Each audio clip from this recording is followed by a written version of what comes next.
అందులో బాధల్ని బాధ్యతల్ని తనదైన యాస భాషలో పాట పాడి మా కళ్ళ కట్టినట్టు చేసిన మిసెస్ సురేష్.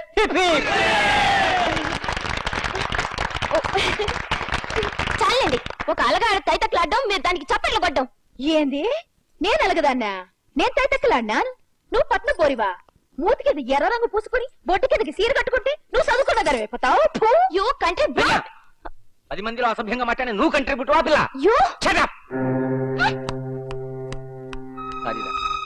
Sorry sir.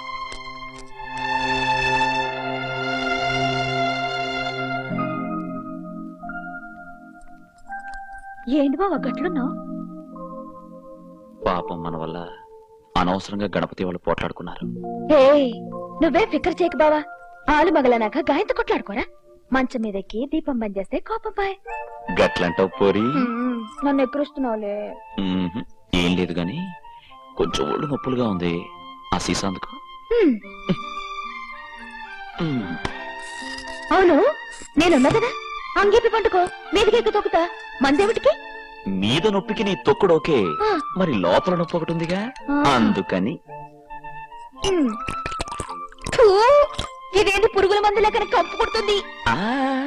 వాసన అలాగే ఉంటుంది. తాగితే లోపల వేడి పుట్టి నరాలు టైట్ అయిపోతాయి. నరాలు టైట్ అయిపోయి ఎట్లా? ఎట్లానా? ఇట్లా టైట్ అయిపోతాయని. అయితే నేను కూడా కొంచెం తాగుతా. అమ్మో, అప్పుడు ఇద్దరు లూజ్ అయిపోతాం. నువ్వు అన్ని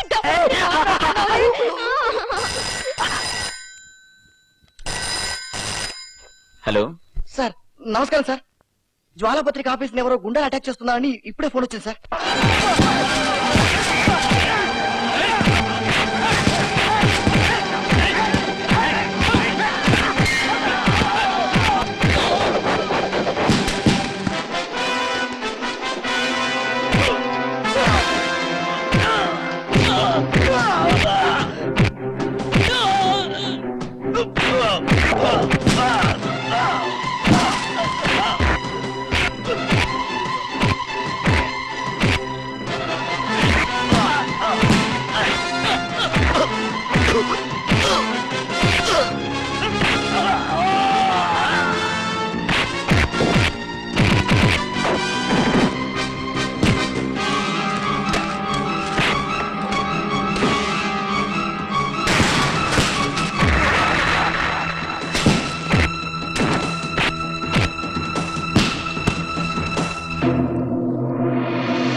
చూడండి ఎస్పీ గారు, జ్వాలా పత్రిక ఆఫీస్ ధ్వంసం పట్ల మీ అభిప్రాయం?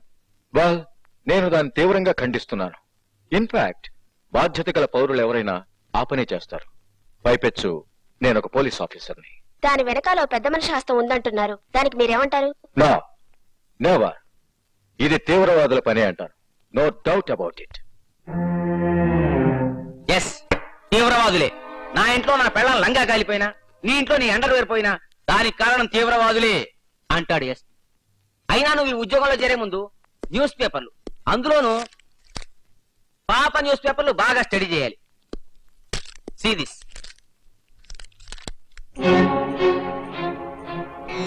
ఈ హస్తమే పత్రికాఫీస్ ని మంట కలిపేసింది. ఇంతకీ ఎవడ్రా ఈ బాపినాడు? సర్వాంతర్యామి. అవసరం వస్తే ఆంధ్రదేశాన్ని ఆవకాయ ముక్కల్లా తరిగేసి అమెరికాకి ఎక్స్పోర్ట్ చేయగల మేధావి. అయినా మనకన్నా ఎక్కువ జీతం తీసుకునే మన బాసే వీళ్ళు తీవ్రవాదులు అంటుంటే మనకేలా సోదరా? బాపినీడు జిందాబాద్.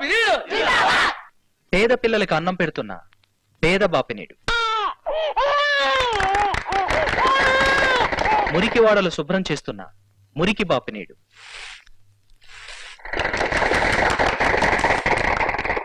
అడుగు వర్గాల కోసం బడుగు బాపినీడు.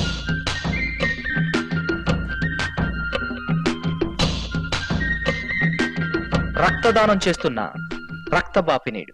కుక్క నెత్తురు నక్క నెత్తురు ఎక్కించండి గాని మా బాపినుడి నెత్తురు మాత్రం వద్దండి బాబు, మీకు దండం పెడతాను. బోరు కొడుతున్న bore Bapineedu. Bapineedu Bapineedu. Life sketch చచ్చిన తర్వాత బతికుంటే మన జీవిత చరిత్ర.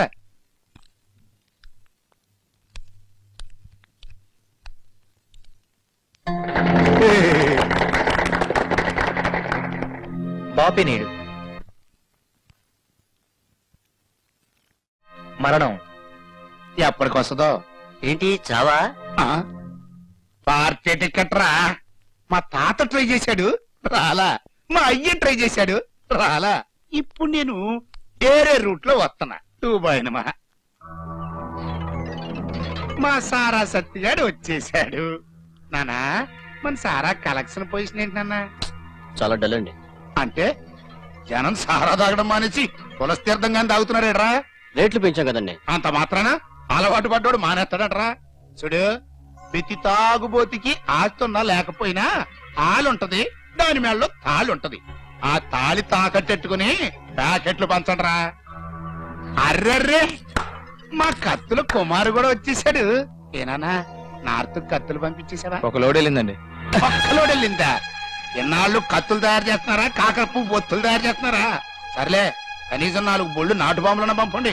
అక్కడున్న రౌడీలు మాత్రం ఎన్ని రోజులు ఖాళీగా ఉంటారు? అసలే ఎలక్షన్ టైము. అరే, మా ఢిల్లీ ఏజెంట్ కూడా వచ్చేసాడు. నానా ఢిల్లీ కబుర్లు ఏంటన్నా? ఈసారి మన సీటు పలుకుబడి గలవారికి, అనుభవం గలవారికి ఇవ్వాలనుకుంటున్నారండి. అయితే ఆ సీటు మందే. నేషనల్ పర్మిట్ లారీ లాగా 5 రాష్ట్రాలకి సారా కాంట్రాక్టర్ని. ఒంటింట్లో కూరగాయలు దొరుకునే కత్తిపేడ దగ్గర నుంచి ఒంగుని పేల్చే బాంబు దాకా తయారు చేసేవాడిని. వీటన్నిటికీ తోడు ఎడిషనల్ క్వాలిఫికేషన్ మన ఆధ్వర్యంలో 600, ఓన్ హ్యాండ్ మీద 100 మర్డర్లు చేసినండి.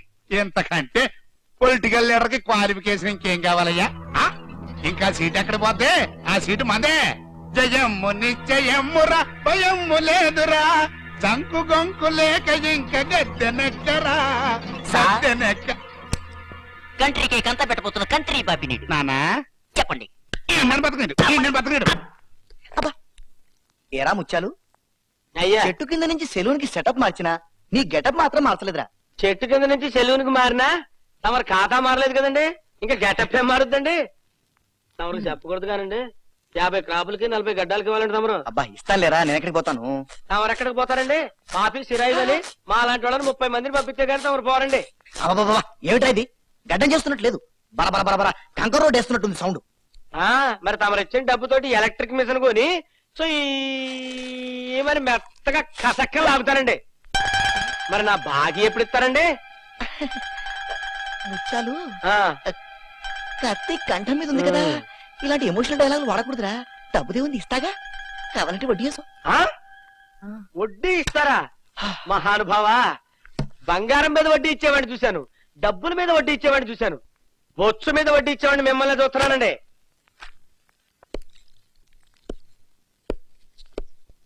ఏ రాముచ్చాలు, అయ్యా, ఇందాక కత్తి నీ చేతిలో ఉందని చెప్పి పిచ్చి పిచ్చిగా అవుతావా? ఇప్పుడు లాడి నా చేతిలో ఉందిరా. వడ్డీ కావాలా? వడ్డీ కావాలా? వద్దండి బాబోయ్, వడ్డీయే కాదు అసలు కూడా వద్దండి. నెల నెల తమరు క్రమం తప్పకుండా వచ్చి బొచ్చి చెల్లిపోండి, అదే 10,000. అది అలారా దారికి పిచ్చి పిచ్చి వేషాలు వేసావంటే నా జ్యూరిడిక్షన్ తోసేస్తాను.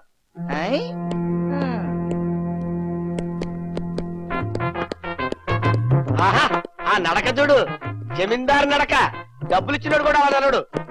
మా కడుపులో మాడ. పొద్దున్న లేస్తే కూరగాయల కొట్లో ఫ్రీ, మటన్ షాప్ లో ఫ్రీ, ఆఖరికి మంగళ షాప్ లో కూడా ఫ్రీరా. మీ అమ్మ కడుపులో మాడ. అసలు ఈ పోలీసు వాళ్ళతో చచ్చిపోతున్నామండి. ఏ ముత్యాలు, దమాకట్లు ఖరాబైందా? పోలీసు వాళ్ళని తిడుతున్నావు? లేకపోతే ఏంటమ్మా, కడుపు మండిపోతుంది. ప్రతి అడ్డమైన ఏదవా మంగళ షాప్ కనపడితే చాలు లట్లట్లట్లు ఊపుకుంటూ రావటం, కుర్చీ మీద కాలు మీద కాలేసుకొని కూర్చొని దువ్వెంతో తలదూకోవటం, పౌడర్ రాసుకోవటం, స్నోలు రాసుకోవటం, వీడి తాతగాడి ముళ్ళు ఇక్కడ పెట్టినట్టు బేవర్స్గా వెళ్ళిపోవటం. సరేగాని ముత్యాలు, ఈడ మంచి చేపలు ఏడ దొరుకుతాయి? ఏం చేపలమ్మా? కొర్రమెల్లా, బొమ్మిడేలా, వాలగలా, ఏవో ఒకటి. మా బావకు పులుసు పెడదామని. అట్టాగా అయితే ఇక్కడ ఎందుకమ్మా పెద్ద మార్కెట్కి వెళ్తాం పదా. అరే ఏడుకోండి జాగ్రత్త, పోలీసు వాళ్ళు వస్తే చచ్చారా నీకు. ఆ ఇల్లు ఎవరిది? జర షాన్ కొడుతుంది. అమ్ము అటు చూడకమ్మా, అక్కడ నిప్పు ఉంది. నిప్ప అంటుకుంటుందా? మగోళ్ళకి అంటుకుంటది, ఆడోళ్ళని అంటించేస్తుంది. దాని చూపు పడిందంటే భార్యాభర్తల మధ్య అగ్గి, కాపురం బుగ్గి. పేరు సావిత్రి, మొగుడు పోయాడు, పెద్ద పోలీసు అయినా అంటే ఉంచుకున్నాడమ్మా. అచ్చా. ఈ పోరెవరు? ఆనంద్ అని టాక్సీ డ్రైవరు, అతని చెల్లెలు, పేరు లక్ష్మి, కాలేజీలో చదువుతుంది. చాలా తల్లి ఈ పోటుకి ఇంతతో ఆపమ్మా. పోదాం పదండి మార్కెట్ కి.